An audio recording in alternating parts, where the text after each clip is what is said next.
हमारे इस YouTube channel पर आपका एक बार फिर से स्वागत है। अभी तक हम क्या पढ़ चुके हैं? हम पढ़ चुके हैं लेटर, अल्फ़ाबेट, वर्ड, सेंटेंस। अब हम क्या समझेंगे? देखिए, जैसे ये सेंटेंस लिखा है, तो इस क्या लिखा है? Mohan is going to his school. Mohan अपने विद्यालय जा रहा है। अब समझिए, जैसे हम कैसे समझेंगे? पहले हमें क्या आएगा? पहले मोहन आएगा कि हिज स्कूल आएगा, या फिर क्या आएगा सबसे पहले? तो ये हम कैसे जानेंगे इसके विषय में? तो ये हमें सिखाता है पार्ट्स ऑफ स्पीच। तो पार्ट्स ऑफ स्पीच के माध्यम से हम समझते हैं कि पहले मोहन आएगा, गोइंग आएगा, क्या आएगा। अच्छा, ये पार्ट्स ऑफ स्पीच क्या है? जैसे मान लीजिए हमें बनाना है हलवा। क्या बनाना है? हलवा। जैसे हमें मान लीजिए गाजर का हलवा बनाना है, तो इसमें क्या क्या आएगा? इसमें हमारा आएगा गाजर, और क्या लगेगा हमें? दूध काम आएगा। और फिर और क्या आएगा इसमें हमारा? इसमें हमारा आएगा शक्कर। और इसमें हमें कुछ मसाले डालने पड़ते हैं। तो ये सब से मिलके हमारा क्या बना होता है? हलवा। तो उसी तरफ से सेम उसी तरीके से जो ये सेंटेंस एक बनता है, इसमें भी क्या क्या आएंगे? इसमें नाउन आएगा, प्रोनाउन आएगा, एडजेक्टिव आएगा, वर्ब आएगा, एडवर्ब आएगा। इसमें अच्छा, मात्रा सबसे ज्यादा किसकी होती है? गाजर की। उसी तरीके से जो हमारा सेंटेंस होता है, इसमें सबसे ज्यादा हमारा क्या आता है? नाउन आता है। क्या आता है? नाउन। अब समझेंगे हम कुछ चीजों को। जैसे ये हमारा है, इसमें क्या है? जैसे मोहन, मोहन क्या है? नाम है। इज क्या है? Helping verb. गोइंग क्या है? वर्ब। फिर यहाँ हमारा आएगा, जैसे हिज हो गया, क्या है? प्रोनाउन है। स्कूल हो गया, ये क्या है हमारा? ये भी हमारा क्या है? नाउन है। तो इस तरह से कोई भी जो वाक्य होता है, ये सभी हमारे किससे बने होते हैं? पार्ट्स ऑफ स्पीच से। तो अब हम वही समझेंगे कि इसमें कौन सा हिस्सा क्या चीज होता है, और किस तरह से वो काम करता है, कहाँ हम उसका इस्तेमाल करते हैं, सब कुछ हम समझेंगे इस वीडियो के माध्यम से। बस आप हमारे वीडियो में लास्ट तक बने रहें। और अगर आप हमारे चैनल पर नए हैं, तो हमारे चैनल को सब्सक्राइब करो, हमारी वीडियो को लाइक करें, और अपने दोस्तों तक भी इसे शेयर करें। तो अभी हम क्या देखिए, एक वाक्य जो होता है वो कई चीजों से मिलकर बना होता है। वो क्या है? वो ये रहे आपके कौन कौन से? Noun, pronoun, adjective, verb, adverb, preposition, conjunction, interjection. इसमें अभी आएगा हमारा आर्टिकल भी इसमें शामिल किया, लेकिन हम उसको अलग रखते हैं। मेन रूप से पार्ट ऑफ स्पीच के ही 8 भागों में बांटा गया। Noun, pronoun, adjective, verb, adverb, preposition, conjunction, interjection. हम एक एक करके सबको समझेंगे, क्या होता है, कैसे होता है, ये आगे समझेंगे। आर्टिकल मतलब जैसे द, ए, एन, ये सब क्या है? आर्टिकल है। तो इसके विषय हम अलग से पढ़ेंगे, लेकिन जो हमारा पार्ट्स ऑफ स्पीच होता है, ये मेन रूप से कितना? 8 होता है। Noun, pronoun, adjective, verb, adverb, preposition, conjunction और इंटरजेक्शन। तो चलिए हम सबसे पहले शुरू करेंगे किससे? नाउन से। आपको नाउन के पांचों प्रकार की डेफिनेशन स्क्रीन पर दिख रही होगी। आप इस वीडियो को पॉज करके उसे देख लीजिए, लिख लीजिए। उसके बाद फिर आइए हम आगे समझते हैं ये क्या होता है। देखिए, ये कितने प्रकार होते हैं नाउन के? 5 प्रकार। कौन कौन से? Common noun, proper noun, collective noun, material noun और अब्स्ट्रैक्ट नाउन। तो सबसे पहले हम समझेंगे कौन सा? हमारा कॉमन नाउन। कॉमन नाउन क्या चीज होता है? जहां एक समान वस्तुओं के पूरे, यानी कि एक समान वस्तु की पूरी जाति का बोध हो। जिसे कहा गया कुत्ता। तो कुत्ते में संसार के जितने भी तो कुत्ते में संसार के जितने भी कुत्ते हैं सब आ जाएंगे। जैसे कहा गया गाय, तो गाय में इस संसार की जितनी भी गाय हैं सब आ जाएंगे। जैसे कहा गया टीचर, तो टीचर में किसी एक विशेष टीचर की बात नहीं हो रही है, वहाँ टीचर के पूरे, यानी संसार में जितने भी टीचर हैं पूरी जात, यानी टीचर की पूरी जात की बात हो रही है।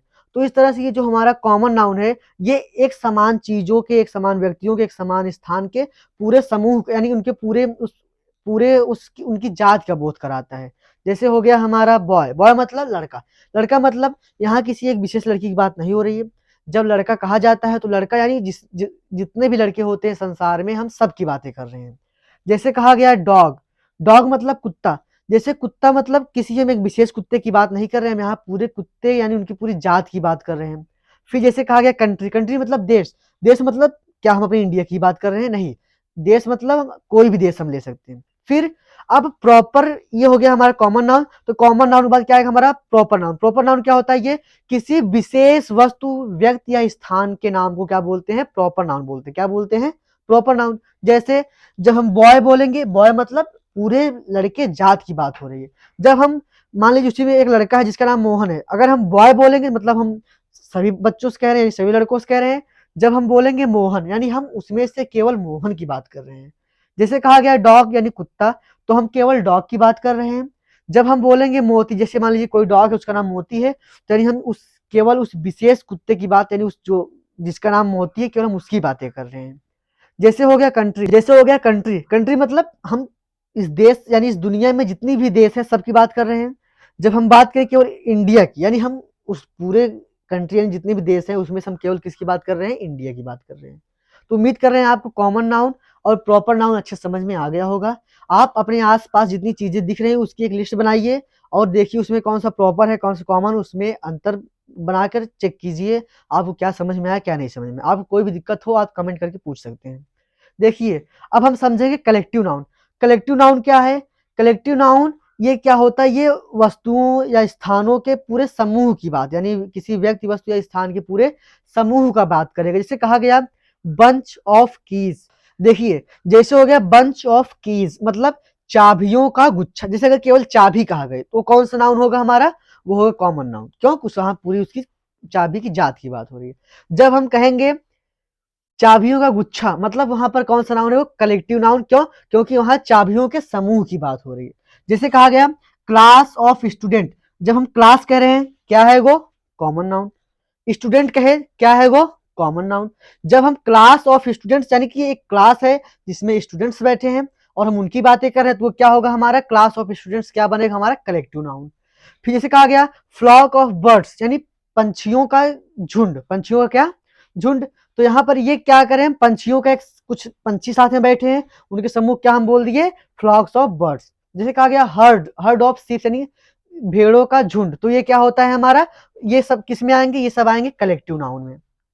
तो जहां किसी व्यक्ति वस्तु या स्थान के पूरे समूह की बात होगी तो उसे क्या बोलेंगे हम, कलेक्टिव नाउन। जैसे एक होता है सार्क, जो भी हमारे एशिया के आसपास 7 देशों का समूह उसे क्या बोलते हैं, सार्क, तो वो भी क्या है, कलेक्टिव नाउन। तो वे सभी चीजें जो क्या करें, एक समूह को दिखाए उसे क्या बोलते हैं, कलेक्टिव नाउन कहते हैं। देखिए अब हम समझेंगे मटेरियल नाउन। मटेरियल नाउन क्या होता है, तो वे वस्तुएं जिनका इस्तेमाल करके हम कोई पदार्थ बनाते हैं, यानी जिसका इस्तेमाल हम किसी चीज को बनाने के लिए यानी किसी विशेष चीज को बनाने के लिए करते हैं उसे क्या कहते हैं, मटेरियल नाउन। जैसे गोल्ड, गोल्ड के इस्तेमाल हम किसमें, ज्वेलरी बनाने में करते हैं, क्या हो गया ये हमारा मटेरियल नाउन। तो वुड क्या है, लकड़ी क्या है, मटेरियल नाउन। और इनसे बनता क्या है, इनसे बनता है टेबल, चेयर या फिर जैसे फर्नीचर, तो ये सब किस में आएंगे, ये सब आएंगे हमारे कॉमन नाउन में। तो ध्यान दीजिए अगर कोई कुर्सी बोले तो वो क्या है, कॉमन नाउन। अगर वो लकड़ियां बोल रहा है यानी वुड बोल रहा है वो क्या है हमारा, मटेरियल नाउन। ठीक। फिर अब हम समझेंगे कॉटन, कॉटन यानी रुई, इसका इस्तेमाल हम क्या करते हैं, ऊन वगैरह या कुछ कपड़े बनाने में करते हैं। तो ये जो कॉटन है ये क्या है हमारा, मटेरियल नाउन। इससे बन क्या रहा है, जिससे इससे हमारे कपड़े बनो किस में आएंगे, हमारे कॉमन नाउन में। जैसे दूध हो गया, दूध क्या है, मटेरियल नाउन। बनता कैसे, पनीर बनता है, ये सब क्या चीज हो जाएंगे इससे, ये आ जाएंगे हमारे कॉमन नाउन में। तो जिनका इस्तेमाल हम अन्य वस्तुओं को बनाने में करते हो क्या होंगे हमारे, मटेरियल नाउन। और उनसे जो बन रहा है वो हमारे अधिकतर ज्यादातर हमारे किस में आएंगे, कॉमन नाउन में ही आएंगे। चलिए अब अगला हमारा कौन सा है, ये है अब्स्ट्रैक्ट नाउन।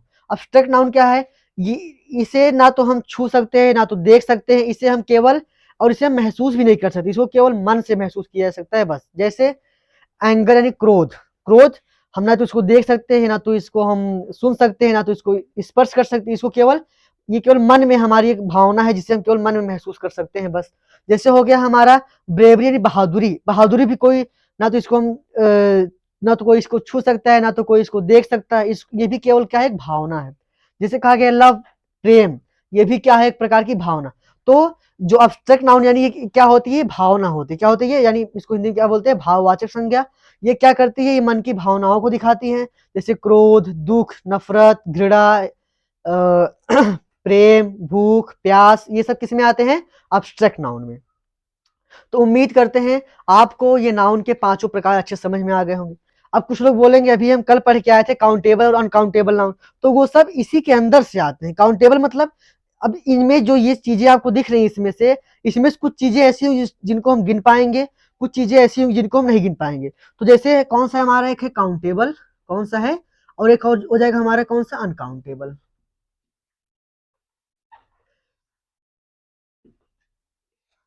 तो काउंटेबल मतलब जिनको हम गिन सकते हैं, गिन सकते हैं मतलब जैसे कहा गया अगर आपके सामने लड़के, बॉय लड़के खड़े हैं तो कितने ये आप गिन सकते हैं उनको ना, तो ये किस में आ जाएंगे, काउंटेबल में आ गया। बॉय हमारा किस में आ गया, काउंटेबल में आ गया। जैसे कहा गया डॉग, ये क्या होता है? काउंटेबल का अनकाउंटेबल? काउंटेबल होता है, ये भी किसमें आ गया? हमारा काउंटेबल में। जैसे कहा गया एंगर यानी क्रोध, कितना क्रोध, क्या आप गिन सकते हो उसको? ये किसमें आ जाएगा? हमारा अनकाउंटेबल में। जैसे कहा गया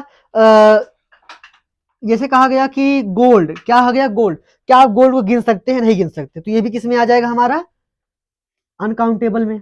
जैसे कहा गया मिल्क, क्या कहा गया? मिल्क, तो क्या आप दूध को गिन सकते हैं? नहीं गिन सकते, तो ये भी हमारा किसमें आ जाएगा? अनकाउंटेबल नाउन में।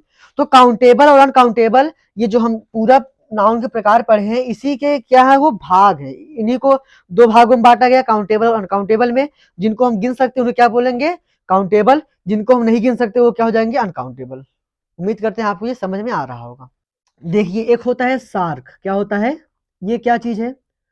तो ये हमारे एशिया के आसपास के देश, 8 देशों का समूह है, जिसे क्या बोलते हैं? सार्क। ये आप सामाजिक में पढ़ेंगे। तो इस तरह से ये हमारे क्या हो गए? Collective noun.